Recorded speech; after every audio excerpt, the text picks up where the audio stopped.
Hello again everybody and welcome to my YouTube channel. Today I'm going to be talking to you about two lesser known mental disorders in children and teenagers: ODD, Oppositional Defiant Disorder, and CD, Conduct Disorder. My name is Tracy Maxfield. I'm a nurse, author, a stop bullying and mental health advocate, educator and consultant, and this is video number 5 in my series of videos discussing mental illness, bullying and suicide in children and teenagers.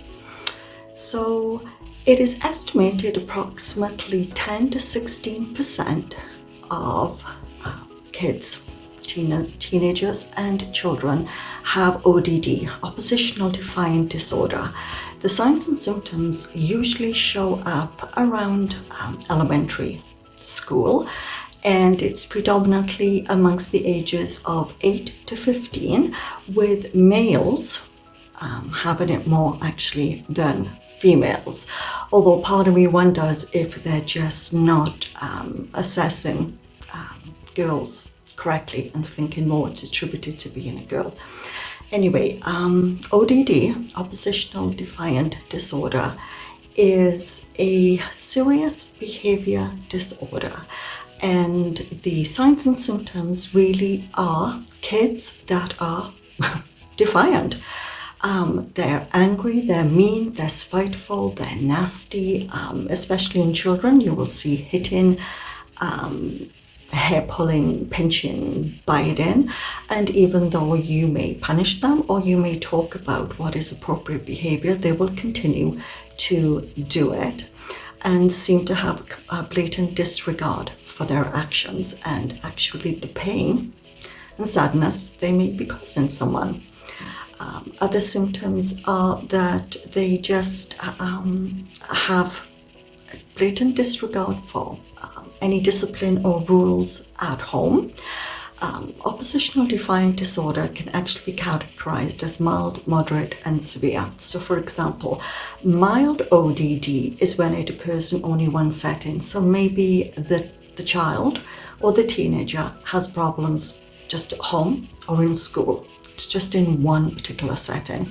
Moderate is when they have this behavior in two settings, so it could be in home and school.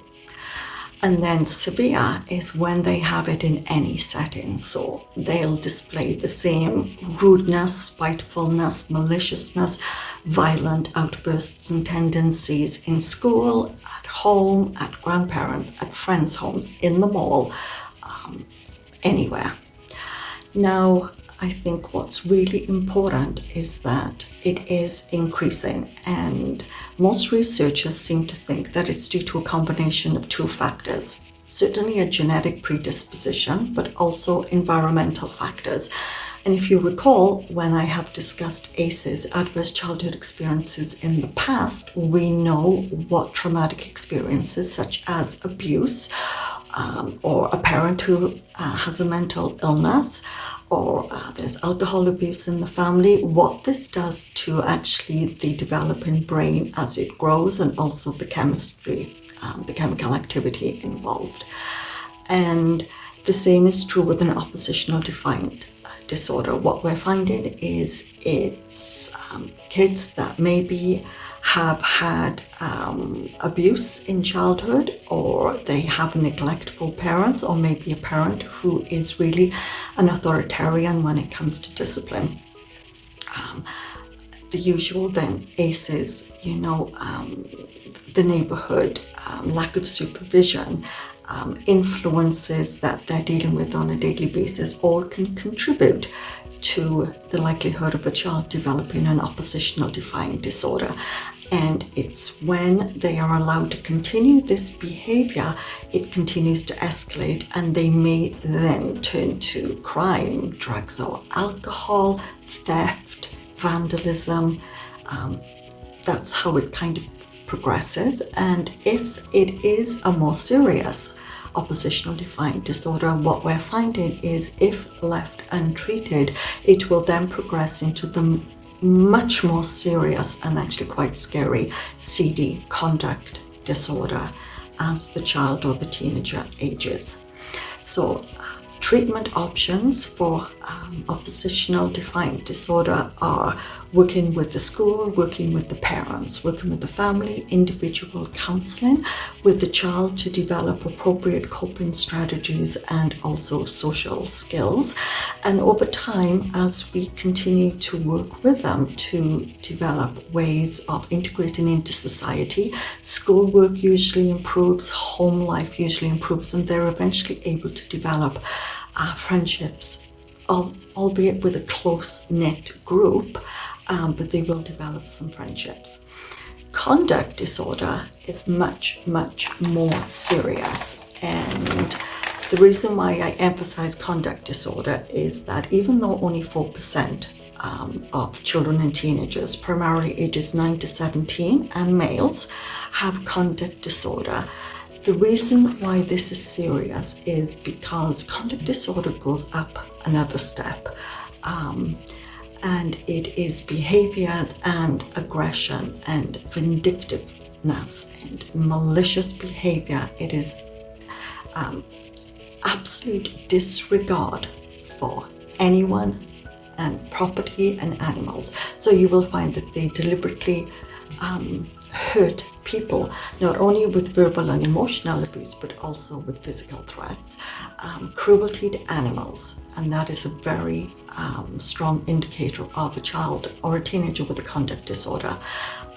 Cruelty to animals, just desecration of property, theft, vandalism, spray painting over buildings, breaking into vehicles, shoplifting, arson,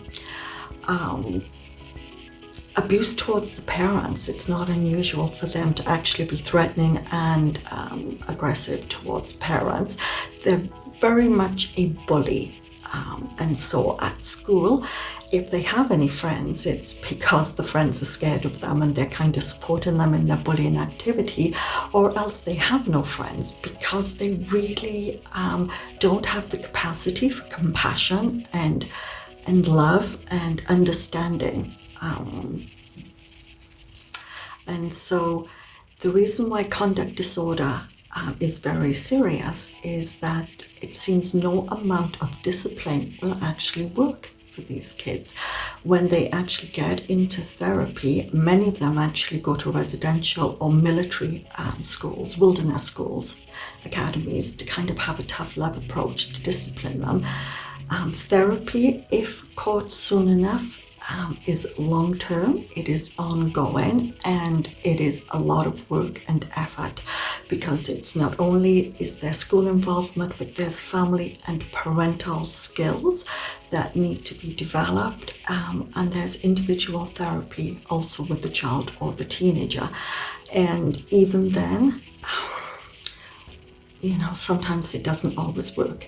One of the other areas of concern is that usually the child or teenager has a secondary mental illness, so it's not unusual to have a conduct disorder along with ADHD or with an anxiety or a depression. And so this further compounds the issues at hand, because sometimes it's easy for a parent to look and think that maybe it's ADHD or the depression which is causing their behaviors, instead of looking at, okay, what exactly is going on. And I think what people need to understand is that with conduct disorder, it is, and I'm actually going to quote this because it came from a research paper, it is characterized as a callous disregard for and aggression towards others, from hitting, biting in early childhood to bullying, cruelty and violence in adolescence. And the violence is towards people and animals, and usually starts out with small kids and animals first. Now, for an accurate diagnosis, these symptoms must have been present for a minimum of 6 months. They must be consistent and under 3 categories. There's an ongoing and continued serious violation of rules. There is destruction of property and theft, and there is aggression towards people and animals. So what happens if therapy does not work, or the child teenager does not get help. Well, in adults, what we call conduct disorder is actually anti-personality disorder, and these behaviors just continue to escalate. And the worst case scenario is the teenager will eventually evolve into a psychopath. And that's scary. Of course, not all psychopaths actually become killers or turn to crime.